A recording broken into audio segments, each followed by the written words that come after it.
te horen. Ja. Goedenavond, hartelijk welkom bij de laatste avond van het programma van O42. Steven, welkom. We have to keep doing this now, we can't. Well, I do this all the time. I don't mind it. I'm afraid that we don't hear me. Can you hear me now? No. So you have to, I'm afraid. Steve, your ties with Holland are very obvious. Yes, because you've wrote several pieces for instance, the Maiden ensemble, the Holland. Yeah, Bauhaus. But interesting, I was just thinking that my surname, Martland, is actually, I think, German Dutch. Not that there's any German in my family lineage, but that it's a very, very rare name in England. There's no Martlands. They only come from one tiny area in the north, a village in the north, and there's a lot of them.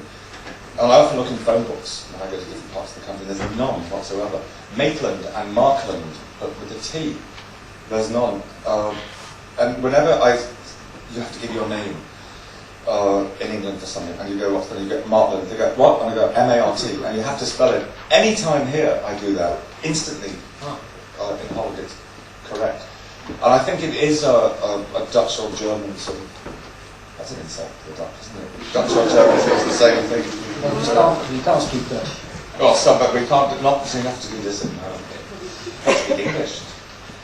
Well, what was in my ties with Holland? Yeah, besides the name. of course, there's Louis Andriessen, the most important tie, I guess, because you studied with him. What period was that? In the 80s. You say studied. He's very unorthodox, and I think our lessons were very unorthodox as well, because I'm a very bad student. I never do as I'm told, and I wouldn't go for weeks because I just didn't do anything. And then I'd talk a lot, and basically because I was embarrassed and didn't want to get into trouble. And the other thing about Louis is that, of course, when you're a student, you want to get in with the famous composer and the teacher. So I used to arrive a good half hour early so that I could look through his records and we could talk about things. But he would not allow you to come early. He was really strict about 1 hour, and he'd get very cross. And then he'd say, but I'll be in Winter tonight, or the Frascati, which meant that you had to go out to meet him socially.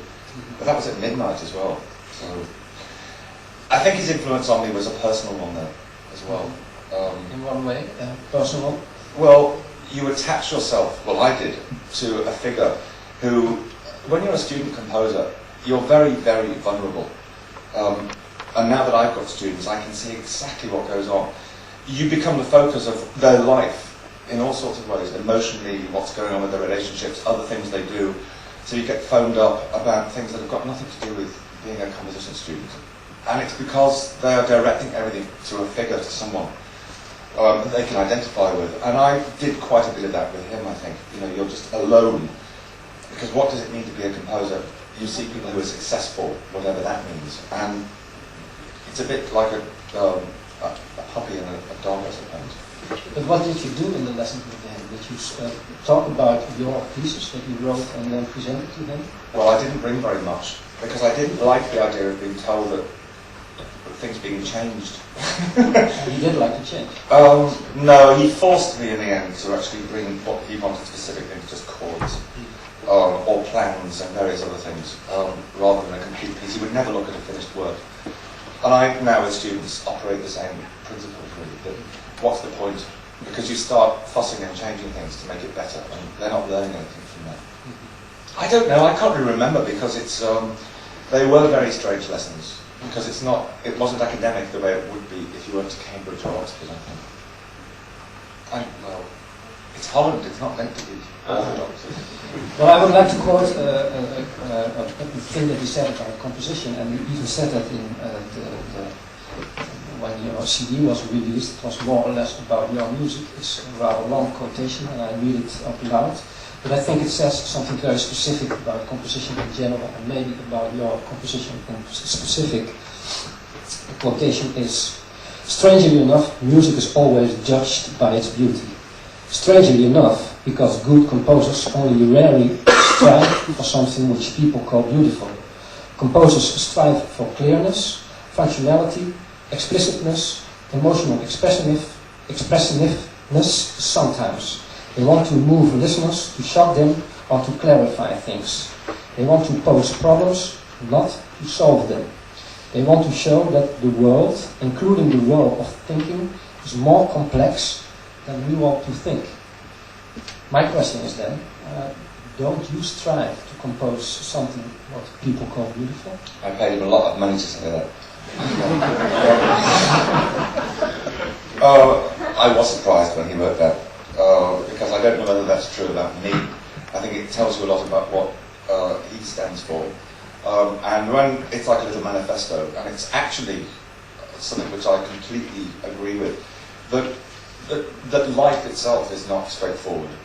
And when you're a composer, or a painter, or a poet, you do one thing and another thing and another thing, and I think at the end of your life, you can only then look over, people who follow this sort of thing, the public, can see the output of someone. Michael Tippett, for instance, who died in January, age 93, the British composer, was a traditional composer in a sense. He wrote symphonies, or pieces for orchestra, operas, choral music, string quartets and piano sonatas, very traditional forms, although none of the music is traditional really.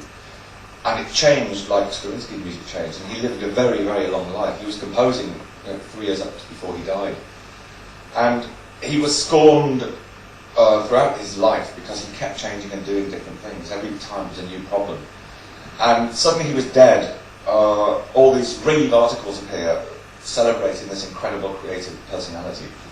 And I think it's because you can't take it all in until someone perhaps is dead, that you see what they have achieved. And you do all of those things. Sometimes you deliberately want to shock in a crude sense. Other times, very personally, you want to do something which is explicitly beautiful in a traditional sense of beautiful. And you are posing problems for yourself as well. But half the time, a lot of these things are very subconscious. Like Colin Curry, the marimba player, he's still a student at the Royal Academy of Music, believe it or not. This phenomenal musician. And he is deeply involved in this music. And he was telling me about the fact of how complex these 4s against 3s were, and how the phrases were arranged in 4s and 3s, and I was completely unaware of all of that. I must have done it, because I wrote it. But there must be levels, intuitively, where you simply aren't.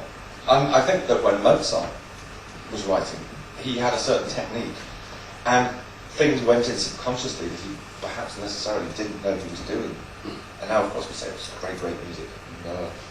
But the music you write, what do you want to present to the audience? Is it music that they must like, that they think is beautiful, or is the function that it make them think, or maybe all of them, I don't know. Well, it's a combination of things, but when you're writing a piece, or when I'm writing a piece, I must stop saying when you, like all composers should do that. When I'm writing something, the first thing is terror, because you've got to write something, and it's got to be as good as, if not better than the one before it. And I have a terrible problem. I will delay and put off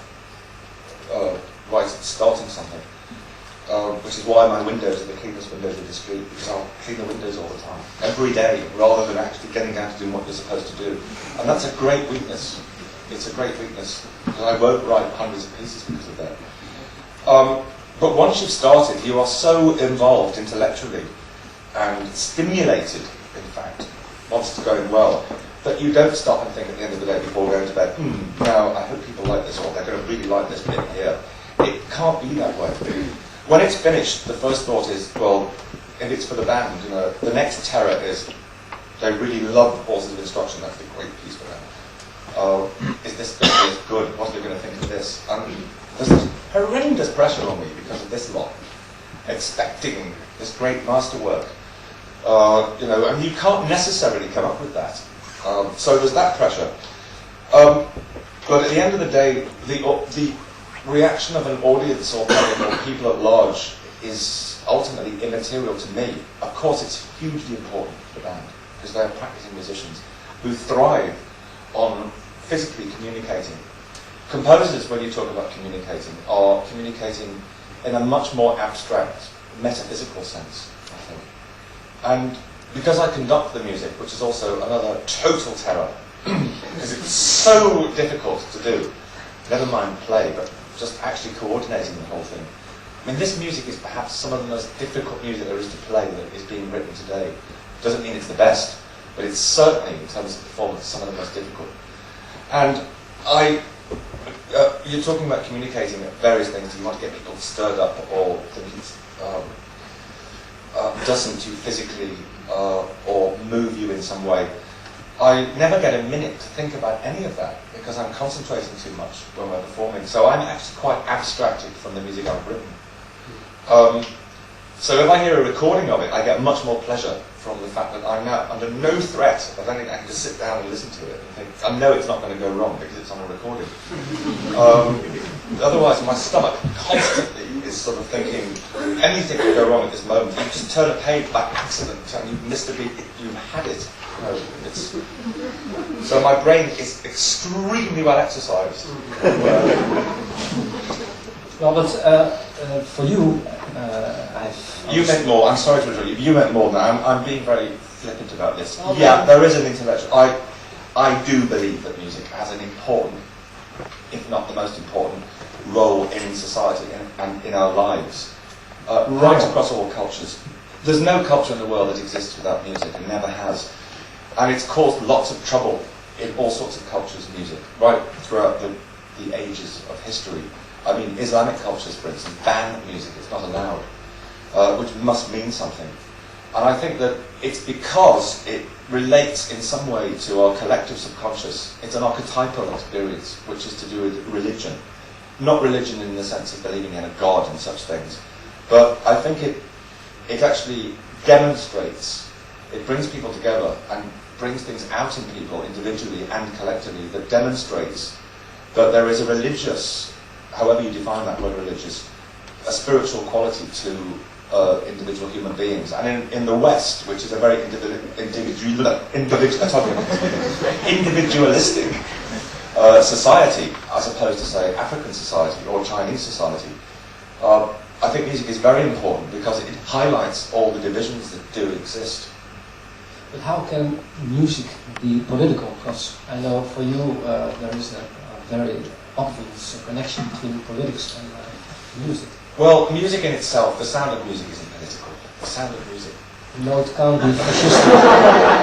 The hills are alive.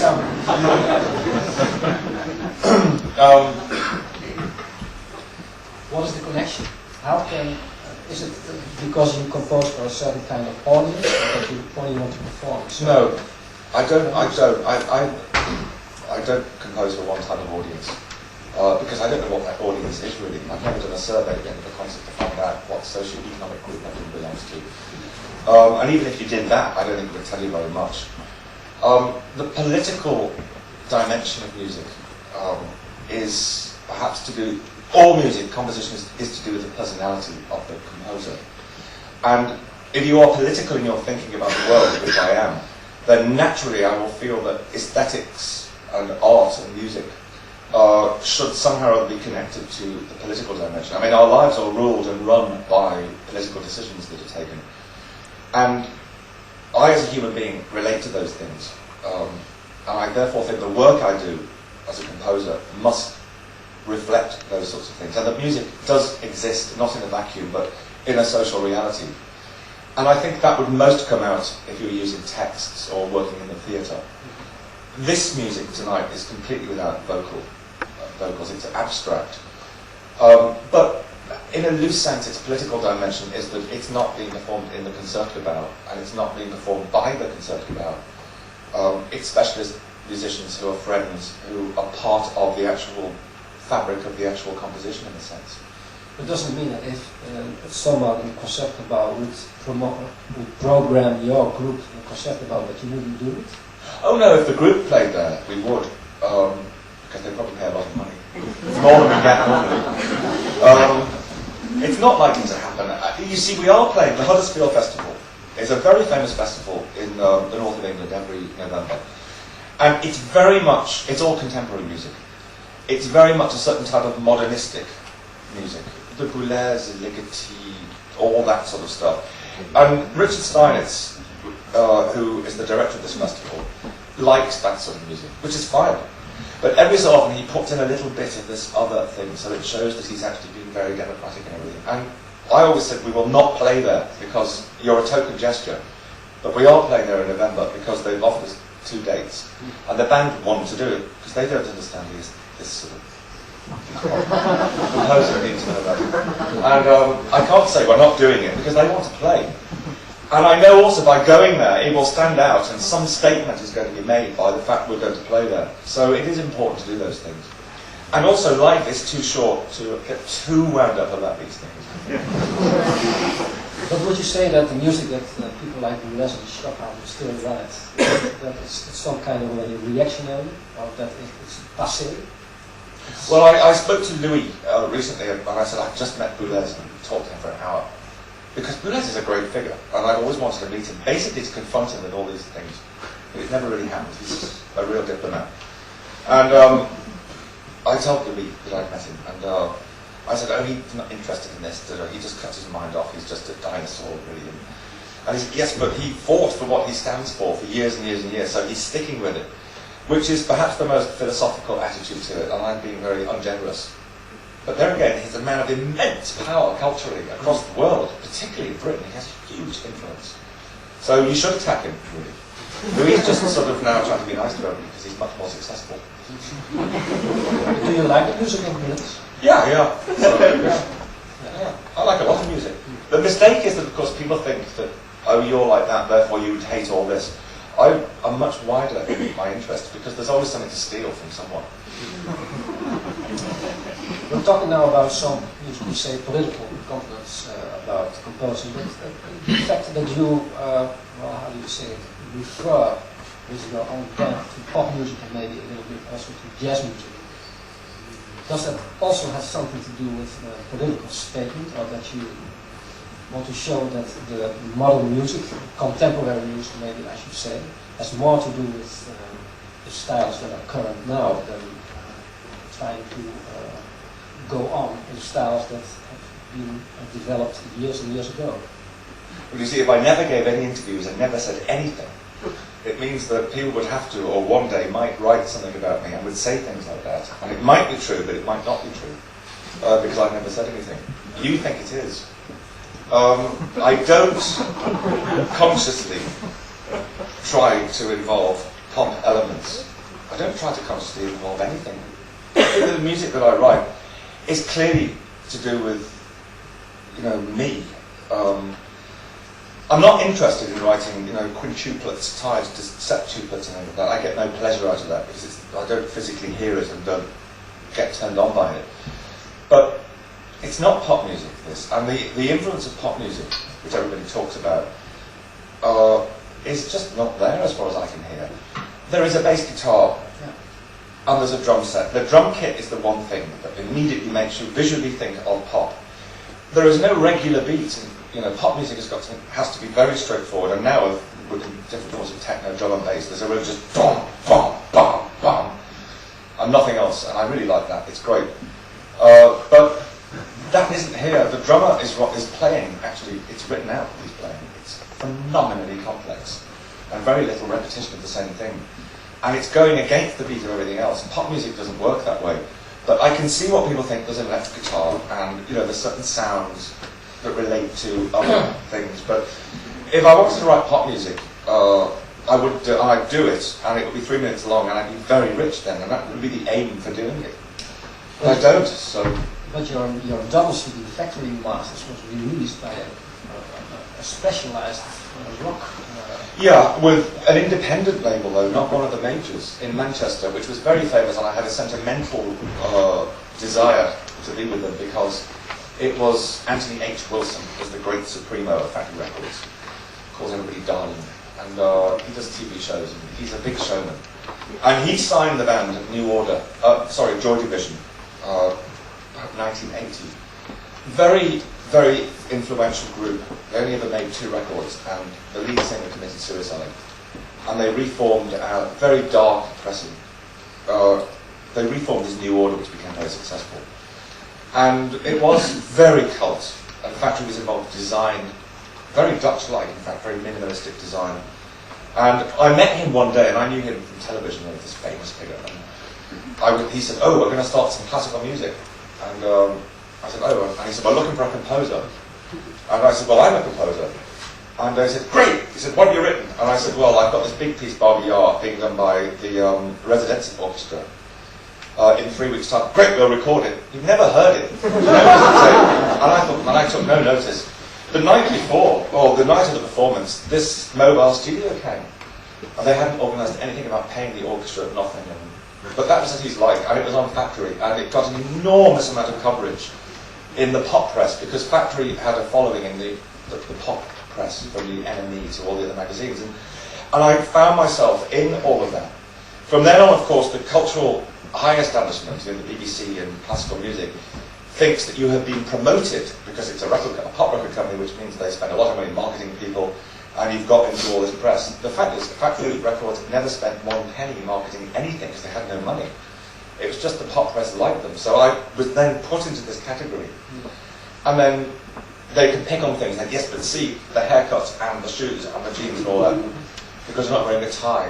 And you can't do anything about that. And it's great because it's amusing to take the piss out of those people, but it's also deeply irritating because you're not taken seriously. I do think I've got serious things to say, but they're not taken seriously by those people because it's very easy to dismiss you then. So from your side it was not deliberately attempt to try God, to no. If somebody then says they want to record a piece like RBR, you'd say yes. I mean, why would you say no? I was in no position to argue. But there was a nice side of it because it was Factory, and they're gone now. Partly because of the classical. The fact that you wrote a piece like Baby Young, so for, let's say, a traditional orchestra, it means that it's like, for instance, Louis Andriessen always says that the orchestra is dead. Well, it doesn't sound like an orchestra, but it was meant not to sound like an orchestra, and it's actually 3 orchestras separated. There's guitars and guitars. And it's got those extra things, but not many of them. But it's the fact that it doesn't work like an orchestra works, and anyone who ever plays it hates it. And Elgar Howard is the director of the piece. Yeah, he likes those types of pieces, but he doesn't like this band stuff. Elgar Howard does a lot of contemporary music, and a fantastic musician, very, very nice man. And the piece Horses of Instruction, which is phenomenally difficult to play and complex. And I wanted him to take a rehearsal of it because I run a summer school and he was doing it. And the band was there, and I said, "Oh, just listen." And then he just said to people, "Well, why does he write that now?" Just didn't get the point. It's just very strange that I think there's a generation of people like that who are brought up on the Boulez Burt Russell thing that simply don't get it. Really, you can say, and he says, "Yeah, I know it's complicated, but," and they don't get it really. But that's obviously the generations change and things happen, and that's how it should be. It's evolution, I suppose. So it's Darwinian. It's Darwin as well as Karl Marx. Why did you start your own band? Oh right, yeah. It's not. The thing is that I didn't want to be writing for orchestras and all those traditional things, and to put a group together to write some music for, and then tour but there is a pop sense, because a band playing mainly your own music and touring is a pop mentality. So there is that aspect to it. I did it for that reason, because nobody else was playing music. Nobody does, we just have to do it ourselves. I mean, there's other pieces of mine which are for string orchestra and string quartet, and nobody ever plays them. Well, very few do. So the band is a great asset, really. But I don't want to keep writing with the band. Well, I do. I don't want to just write only for the band, I should say. And I have just done something for the King Singers, believe it or not. It's the Melody Glen, which is also highly amusing, because you have this impression of the King Singers singing arrangements of the Beatles and everything, which they do. But they are the most phenomenal musicians I've ever come across. And this piece I wrote is very different, and they do it absolutely amazing. Oh, you mentioned Beatles. One side question: you've been born in Liverpool and studied there. Were the Beatles influence on your work? Because you also composed a piece called Remember. Yeah, that's like when you go to America. They say, "Oh, did you know the Beatles?" They've only got this thing about the Beatles in America. They're obsessed with them. I said, "What a great accent you've got." And he said, "Well, I'm from the north of England." They can't even tell, but you've got a great accent. But I do like America and the Americans. No, I mean the Beatles. It's become very cool and hip again to like the Beatles. the last 2 years, that's very much to do with Oasis, really. It's resurrected the career of Paul McCartney. It's very interesting. I don't know whether it happens here, but in England now, for the past 2 years, I'd say, there's been a massive movement retrogressively into rediscovering 70s bands, ABBA, and everything, and various other things. And it's all to do with irony. England, popular culture in England is saturated with irony. And if you watch these programs, these comedy programs on the TV, which I know you can get here, but strangely enough, I never watch them. There's so many comedy programs, comedians, which is so inverted in on itself, it's just quite complex to understand what's happening, especially if you're not there. But it's deeply referential to all sorts of other things. Like the idea that the new comedians are now inspired by the 60s sort of stand-up comics who were sort of almost sort of farce, slapstick sort of comedy, like Frankie Howard and the Carry On films. Have you ever seen those films? Those are very English comedy. Carry On Up the Nile and Carry On Doctor and all these things. They're all great. They've all been rediscovered, all these things, and popular culture now is that you've got to actually work with a name like Burt Bacharach is very fashionable, and all these people. But that's England, which is a country which is obsessed with nostalgia anyway. Look at Princess Diana. Well, you can't because she's dead, but but that phenomenon when she died tells you so much about the English psyche. Well, the fact that it's deeply sentimental and nostalgic. But of all the cultural pastimes that exist, and including going to football matches and going to the cinema and to art galleries and concerts, the one cultural activity which is the most popular in the whole country is visiting stately homes in the countryside. Isn't that quite amazing? That people are more interested in going to see large houses that other people live in than actually going to an art gallery. But that's Middle England. This phrase that's often used in England, Middle England, which is the people who read the Daily Mail, which is sort of, it reinforces all their values. They're the people who go to Michael Nyman concerts. Were the Beatles influence on that? No.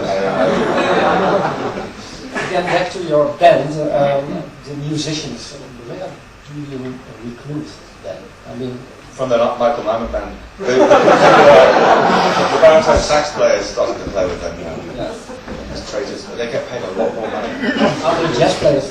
As you work with Lou Street, for instance, and Jungle Games? Yeah, I don't know where they all came from, but they're sort of, they're all classically trained, except the drummer. Because he never finished school, he never finished college, and he never finished his postgrad course. So he's totally uneducated.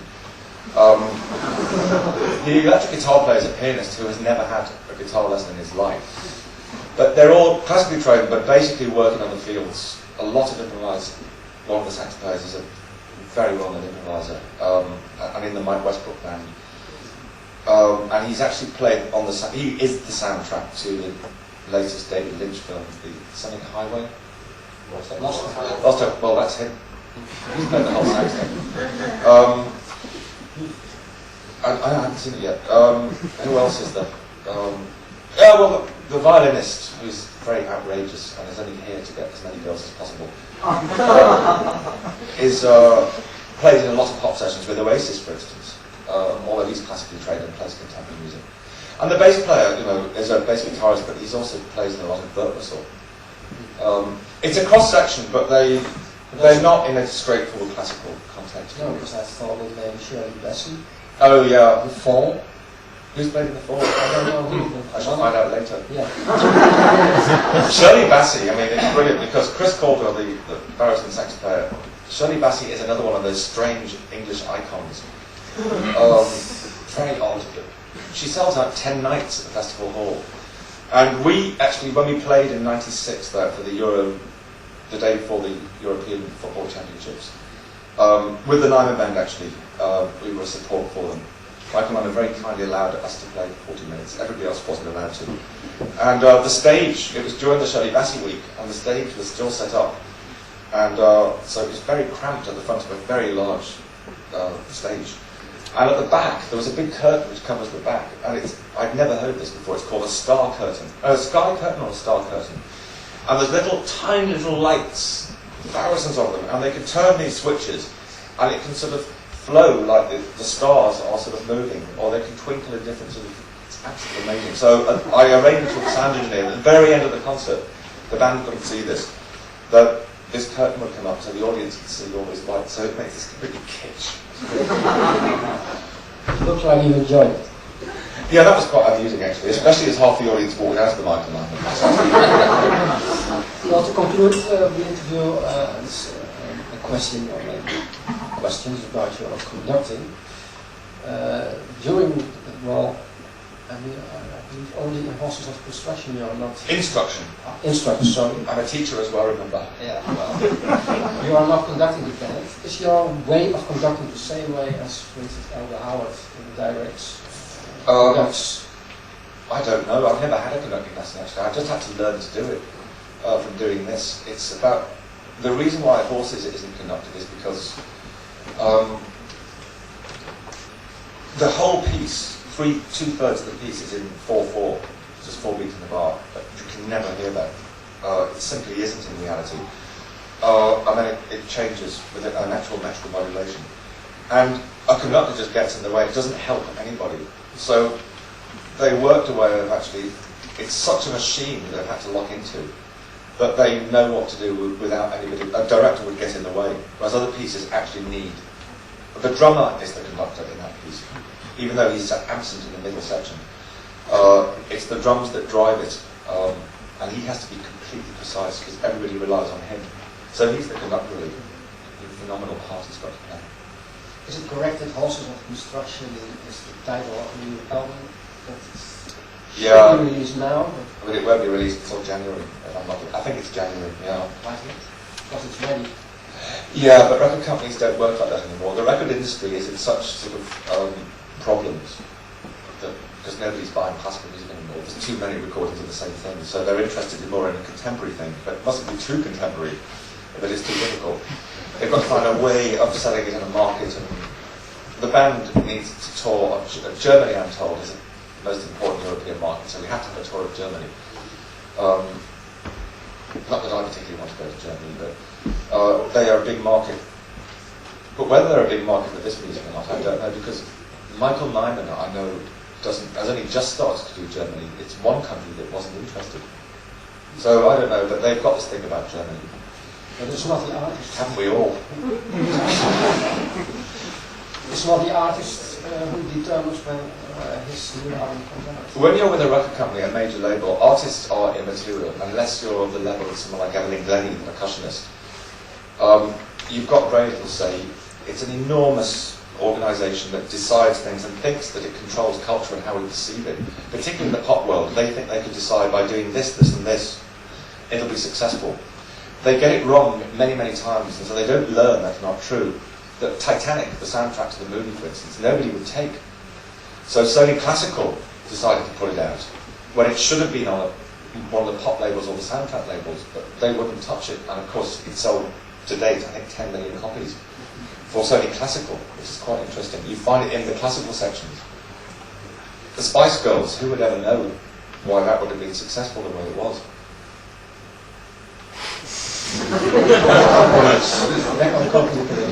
Well, I don't know. I think it's more. I think culture is it's very interesting to see what culture is really about from a popular music point of view. Really, the drum and bass and jungle and all aspects of techno, for instance, are not anything to do with major record companies.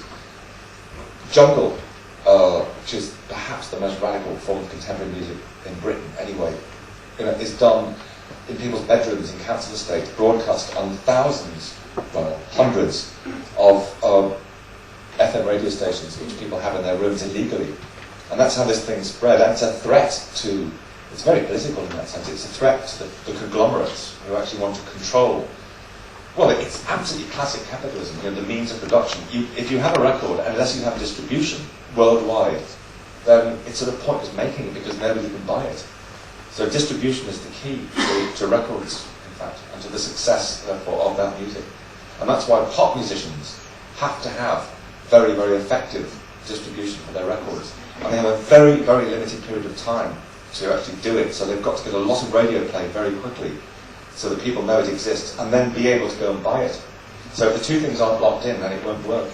So huge amounts of money are spent on these pop groups, and it might all fail, and they still spend it again.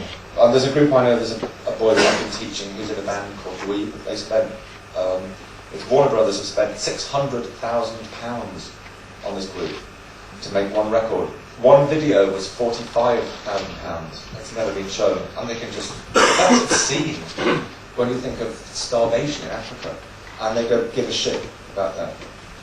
See, that's the most important thing that everybody should be talking about now, because it's only just been highlighted really, is that Sierra Leone, because of this arms manufacturers that have been selling things on behalf of the British government, the Guardian in Britain has been publishing facts about Africa, and like Nigeria spends $25 a year on each person for education, and in the Western world, it's hundreds and thousands are spent. They're paying back the debt to the first world is 3 times the spending on all other social functions. So people are starving to death because the West is actually making them pay this money back. What can musicians do then? Well, they have to say things. They have to, everybody who's in a public position to be able to say anything to anybody should say it. So they have to do interviews. Well, I suppose that's true, even though I've tried not to give interviews, but that's one thing that horrifies me. In Africa, 3 million children under the age of 12 die every year from malaria. Now, in Africa alone, 3 million children. I mean, that's just inconceivable, really. And we don't really know that in the West. It's very easy to stop somebody getting malaria, but nothing's done about it.